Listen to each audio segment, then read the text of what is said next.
Assalamualaikum, nama saya Nur Amira Natasha dan saya akan memberi serba sedikit pengenalan tentang penghujahan induktif dan deduktif dan kesannya terhadap kehidupan. Logik berasal daripada perkataan Yunani iaitu logos yang bermakna kalimah, akal, peraturan dan ta'akul. Cabang falsafah yang didefinisikan sebagai kajian prinsip penakulan yang betul. Ini melibatkan analisis hujah dan pemikiran rasional untuk memahami bagaimana kita boleh mencapai kesimpulan yang benar. Logik membantu kita dalam menyusun kaedah yang kukuh, mengenal pasti kesalahan dalam pemikiran dan mencapai kebenaran yang lebih tinggi. Penghujahan adalah proses dalam logik di mana kita menggunakan premis atau fakta yang diterima untuk mencapai kesimpulan. Penghujahan adalah kaedah yang digunakan untuk menyusun hujah dan memperoleh pengetahuan baru berdasarkan premis yang ada. Terdapat beberapa bentuk penghujahan, antaranya ialah penghujahan induktif dan deduktif.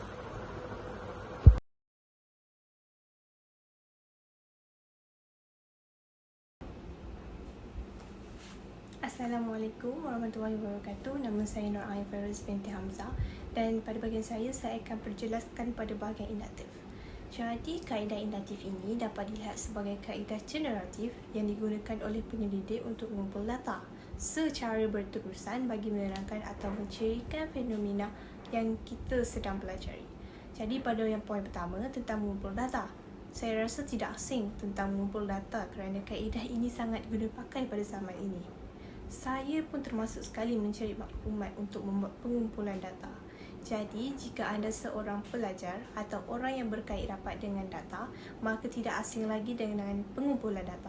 Matlamat utama dalam usaha pengumpulan data ini adalah untuk mengumpul data ataupun bukti yang berkualiti dan mudah untuk diterjemahkan ataupun difahami. Jadi, pada bahagian poin yang kedua ini ialah identifikasi data, di mana ia adalah tindakan dilakukan dalam beberapa proses. Tindakan yang akan dilakukan dengan seperti mencari, menemukan ataupun dengan meneliti atau mencatat data serta informasi tentang sesuatu perkara. Jadi secara ringkasnya suatu tindakan yang berhubungan dengan penetapan atau penentuan identiti untuk mencari. Jadi pada bahagian poin yang ketiga ini ialah pemodelan generatif, di mana ialah sesuatu perkara atau pembelajaran yang menekankan pengiterasian atau menyatukan pengetahuan baharu dengan pengetahuan yang lama yang kita sudah jumpa. Jadi contoh kalau kita melalui internet, kita boleh dapat apa maklumat yang kita nak, tapi penggunaan maklumat ini akan diolah bagi mudah untuk kita fahami. Pada bahagian slide kedua ini adalah tentang pendekatan induktif. Jadi, ia dimulakan dengan sesuatu sebab ataupun contoh untuk menuju ke arah sesuatu generalisasi. Pendekatan ini melibatkan pengumpulan data dan pentafsiran maklumat-maklumat yang kemudiannya setiap maklumat ini akan berubah kepada kesimpulan. Contoh, murid dibimbing oleh guru bagaimana untuk berfikir, mengenal kaji, mengenal pasti atau mentafsir maklumat untuk membuat kesimpulan. Dalam pengajaran dan pembelajaran melibatkan seorang guru yang membantu pelajar menguasai pembelajaran. Jadi, induktif ini adalah salah satu pendekatan yang digunakan untuk mendorong seseorang untuk mempertimbangkan pengalaman dan data dalam menganalisis situasi atau mengembangkan solusi.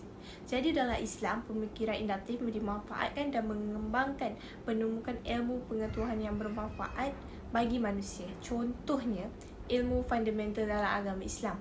Pemikiran induktif digunakan oleh imam sebagai metod untuk mengumpulkan pengetahuan tentang agama secara induktif melalui pengalaman. Jadi pengalaman menjadi salah satu faktor yang digunakan dalam proses. Jadi salah satu kunci dalam mengembangkan ilmu kalam iaitu dalam Islam. Sebagai contoh, ilmuwan ini menggunakan pendekatan induktif dan deduktif untuk menentukan kebenaran serta ajaran atau konsep agama secara berterusan berdasarkan analisis.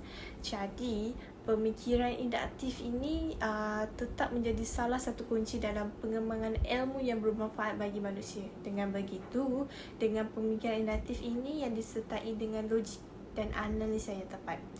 lebih dikatakan lagi umat Islam dapat memperdalamkan lagi ilmu mereka dan menjadikan agama Islam yang lebih kuat dan terstruktur. Jadi itu sahaja pada bahagian saya. Hai, Assalamualaikum. Nama saya Amrani Shah binti Shahabuddin.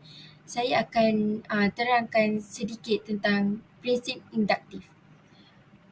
Prinsip induktif di dalam Islam adalah ditujukan untuk membangunkan pemahaman yang lebih komprehensif terhadap satu permasalahan dari segi perspektif yang lebih luas dan mencakup semua aspek yang berkaitan dengan permasalahan tersebut. Prinsip induktif di dalam Islam juga banyak digunakan di dalam ilmu fiqh, yang terutamanya dalam menentukan keharusan iaitu mubah dan juga larangan iaitu haram. Ulama fiqh menggunakan prinsip deduktif untuk menghasilkan hukum atau keharusan sesuatu permasalahan pada tingkat yang lebih tinggi, manakala mereka menggunakan prinsip induktif untuk menvalidasikan keharusan dan suatu hukum dalam permasalahan tersebut. Jadi, untuk kesimpulannya, kaedah deduksi dan induksi adalah sangat ketara melalui ayat yang digunakan di dalam sesuatu penulisan. Hal ini kerana dalam pembuatan ayat deduksi, ia menegaskan penyataan yang lebih umum terlebih dahulu, barulah mereka menggunakan ayat yang lebih khusus.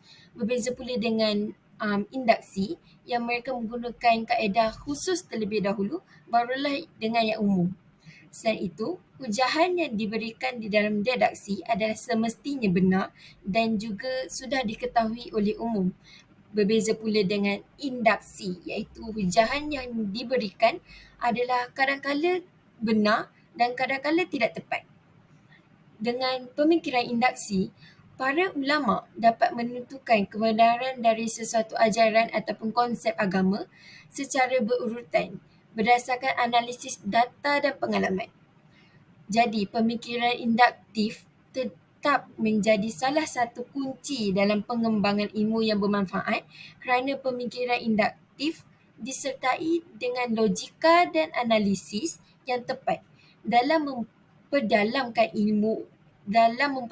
ilmu umat Islam dan menjadikan agama Islam itu lebih kuat dan terstruktur.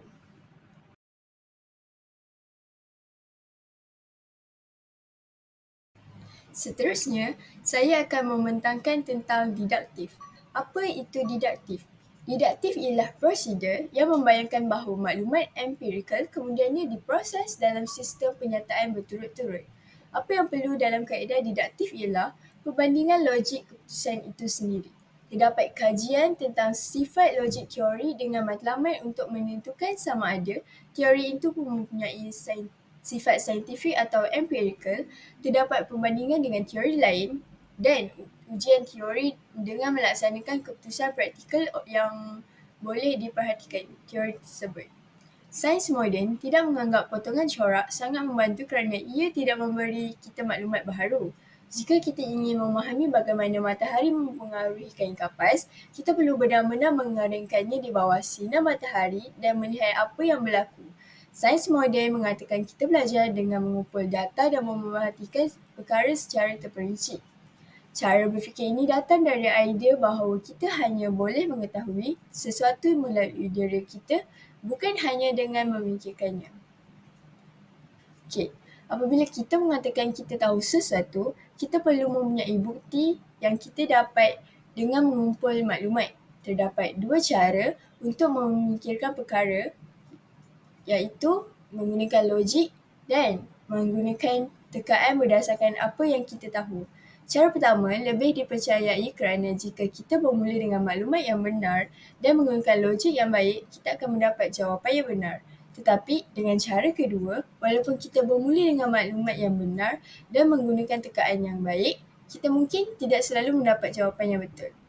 Tetapi kita boleh mengatakan bahawa jawapan yang kita dapat mungkin betul. Baik, di dalam deduktif mengandungi 3 penyataan iaitu premise minor, premise major dan kesimpulan. Dua pernyataan pertama mengandungi unsur yang sama iaitu salah satu daripadanya bersifat umum, manakala pernyataan yang ketiga akan memberi kesimpulan iaitu kebenaran adalah sama dengan kebenaran yang ada pada dua pernyataan sebelumnya. Contoh di situ ialah semua P ialah Q. Manakala contohnya ialah sayur-sayuran mempunyai vitamin. Premis 2 ialah S ialah P. Jadi, sebagai contoh, vitamin baik untuk kesihatan. Natijahnya atau kesimpulannya, maka S ialah Q. Sebagai contoh ialah sayur-sayuran baik untuk kesihatan. Okay. Dalam kaedah berfikir didaktif, perkara yang paling penting yang perlu ditekankan ialah kepatuhannya kepada dua syarat utama berikut, iaitu setiap premis perlu dipastikan benar, ia perlu mengikut struktur yang betul. Dalam ilmu logik, istilah sah merujuk kepada bagaimana struktur premis dalam sesuatu hujah menyokong natijah yang dihasilkan. Dalam erti kata lain, apabila struktur atau susunan premis bagi suatu penghujahan adalah sah, maka secara automatik natijah yang terhasil adalah sah. Walau bagaimanapun, hujah yang baik bukan sahaja perlu dipastikan sah, bahkan ia juga perlu benar. Jika istilah sah berkait dengan struktur premis, istilah benar pula merujuk kepada kandungan premis tersebut. Ringkasnya, hujah yang benar ialah hujah yang mengandungi premis-premis yang benar. Assalamualaikum. Nama saya Nur Afika Adlina binti Saiful Nizam. Nombor pelajar 2023-305-105. Hari ini saya ingin membentangkan tentang perbezaan induktif dan didaktif dalam falsafah. Falsafah kehidupan melibatkan cara kita memandang dunia sekitar kita dan memberi makna kepada pengalaman hidup kita. Induksi dan didaktif adalah dua pendekatan dalam pemikiran argumen dalam bidang falsafah. Okey, pemikiran induktif merujuk kepada kaedah yang digunakan untuk membuat kesimpulan umum dari premis khusus. Kaedah ini melibatkan pengamatan keadaan atau data yang spesifik dan kemudian membangunkan teori atau hukum yang lebih umum berdasarkan pada maklumat yang diperolehi. Sebagai contoh, seseorang ingin memperoleh pengetahuan baru dengan cara mengamati dan mempelajari dunia di sekitarnya. Dan contoh kedua ialah seorang filosof boleh sahaja mempelajari sikap manusia dan kemudian membuat generalisasi tentang motif-motif sikap tersebut.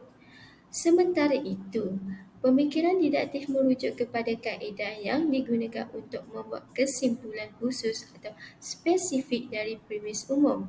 Kaedah ini melibatkan penggunaan logik dan penularan untuk menentukan kebenaran premis tersebut dan untuk membuat kesimpulan yang langsung mengikut premis tersebut.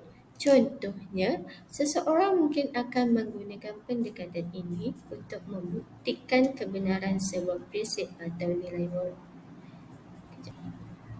Dan dalam ringkasannya, induksi melibatkan pergerakan dari data yang spesifik kepada kesimpulan umum, manakala didaksi melibatkan pergerakan dari premis umum kepada kesimpulan khusus atau spesifik. Dan seterusnya adalah kesan induktif dan didaktif dalam kehidupan. Kesan induktif dan didaktif sering muncul dalam kehidupan seharian kita, baik itu dalam pekerjaan, belajar atau dalam pengambilan keputusan. Seterusnya, membantu kita membuat keputusan dan mengambil tindakan yang tepat. Tambahan pula, sebagai contoh, di rumah, kita mungkin menggunakan penalaran didaktif untuk mencari tahu penyebab masalah tertentu seperti memeriksa kelistrikan saat lampu padam. Tambahan pula, kemampuan untuk mengenali kesimpulan dari data spesifik dan memperoleh pengetahuan baru melalui pengalaman adalah penting untuk keberhasilan dalam kehidupan peribadi dan profesional. Oleh kerana itu, penggunaan kedua jenis penalaran Penalaran ini sangat penting bagi setiap individu dalam kehidupan seharian kita. Baik kesan induktif maupun diduktif memiliki peranan penting dalam kehidupan kita sehari. Kita dapat menggunakan kedua jenis pemikiran ini untuk menyimpulkan informasi dan membuat keputusan yang tepat. Kesimpulannya ialah kombinasi penghujaan induktif dan deduktif dapat memberikan pendekatan yang lebih kuat dalam membangun pengetahuan dan pemecahan masalah. Penghujaan induktif membantu kita dalam mengumpul data dan mengenali pola, sedangkan penghujaan deduktif membantu kita dalam membuat kesimpulan dengan kepastian logik dari premis yang telah diterima. Namun, penting untuk diingat bahawa baik penghujaan induktif maupun deduktif memiliki batasan yang perlu digunakan dengan bijak. Kritikal dalam menilai premis melibatkan logik yang kuat dan mempertimbangkan faktor-faktor lain yang relevan penting dalam menghasilkan kesimpulan yang lebih tepat dan berguna dalam kehidupan kita. Sekian sahaja daripada grup kami. Terima kasih.